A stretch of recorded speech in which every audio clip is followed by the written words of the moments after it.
Hello everyone, this is Dr.Shyam. I welcome you all to my channel Dr. Pharma, and on this video I'll be discussing on food allergy.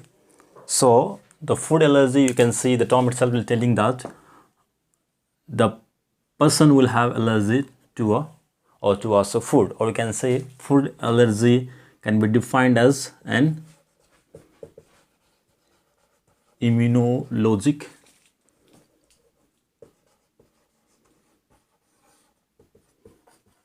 reactions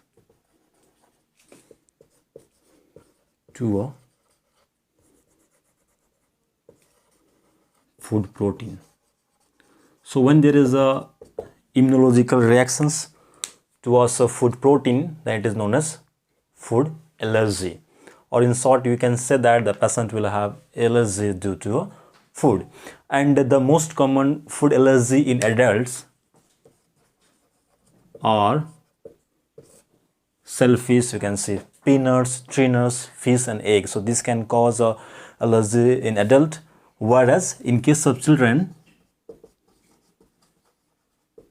milk, egg and peanuts can cause a food allergy. So any patient, or you can say any adult or children is having any type of food allergy, they should avoid all types of food, right? And then see here, food allergy and food intolerance is a different thing. Food allergy and food intolerance. In case of food intolerance, there is no immunological reaction taking place, or you can say that antigen antibody reaction is not taking place in case of food intolerance, whereas in case of food allergy the immunological reaction is taking place, right? And then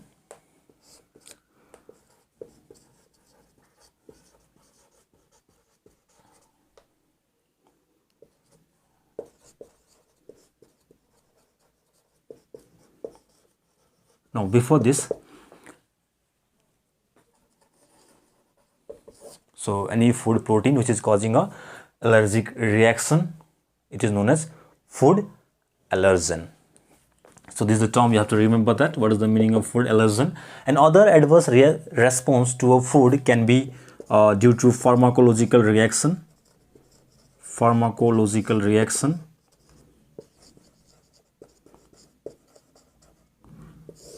and you can say toxic reaction.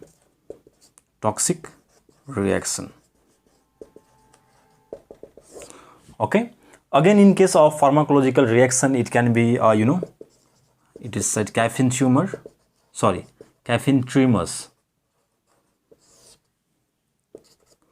and then you can say wine migraine,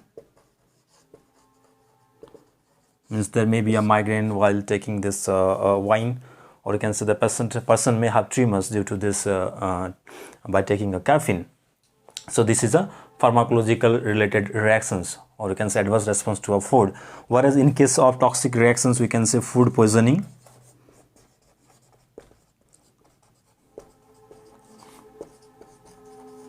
and staphylotoxin. So this can again lead to a toxic reactions, and which can again lead to a allergy in our body. Now if we talk about the signs and symptoms, you can see anaphylaxis.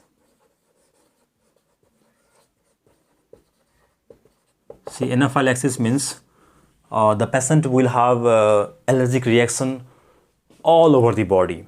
Now this can lead to death of the patient also. So when the patient is having allergy to all the part of the body, there will be a severe allergic reactions which can lead to death of the patient also. It is known as anaphylaxis. After that, there may be a angioedema. See, edema means swelling, and or you can say soft tissue swelling will be there. Especially you can see in the facial part, or you can see eyelid, lips, tongue, mouth, and there will be itching also. So mostly the facial part is affected, and there will be itching of this part, whereas other parts can also be affected, or you can say there may be itching and swelling to the other parts, but most commonly the facial part will be affected. After that, food allergy can also lead to anaphylactic shock. It can lead to anaphylactic shock. See, anaphylactic shock, you can say it is a life-threatening disease condition in which a severe systemic reaction is taking place, in which a body cells is not getting the adequate amount of the blood supply, and it can lead to low BP, or you can say hypotension, and there may be a loss of consciousness to a patient. So these are the common signs and symptoms you can observe to a patient who is suffering from food allergy, and they are anaphylaxis. I told you there will be a severe reactions to all over the body, which can lead to death also. Angioedema means there will be a swelling, and there may be a anaphylactic shock. Now see here, those patients are more easily to get the food allergy who is having this atopic syndrome, like such as allergic rhinitis, or you can say conjunctivitis, inflammation of conjunctiva, or you can say dermatological skin reactions, or you can say skin disorders, eczema and asthma, that is respiratory disorder. So if any patient is having these disorders, they are more prone to get the food allergy, and this syndrome are strongly inherited component. Now apart from that, if you talk about another type of allergy is called, you can see here, it's called gastrointestinal food hypersensitivity. Now it can be this can be IgE mediated or non-IgE mediated. It means that activation of IgE immunoglobulins or antibody can take place, or it may not take place, or activation of IgE antibody may not take place. And this here, if there is a IgE mediated hypersensitivity allergic reaction that is due to food, and these are type 1 immediate hypersensitivity reaction. Remember that in case of IgE antibody, IgE mediated, and it can lead to the conditions like you can see here, I have written in short form, that is allergic eosinophilic esophagitis, allergic eosinophilic gastritis, allergic eosinophilic gastroenteritis, or we can say the esophagus, stomach and intestine are most commonly affected due to this IgE mediated hypersensitivity reaction. Then the next is non-IgE mediated. I have written it can lead to the conditions like FIECS, means food induced enterocolitis syndrome, or you can say the intestine is most commonly affected in case of non-IgE mediated. So whether it is a IgE or non-IgE mediated, that is gastrointestinal food hypersensitivity reaction, the gastrointestinal system are affected.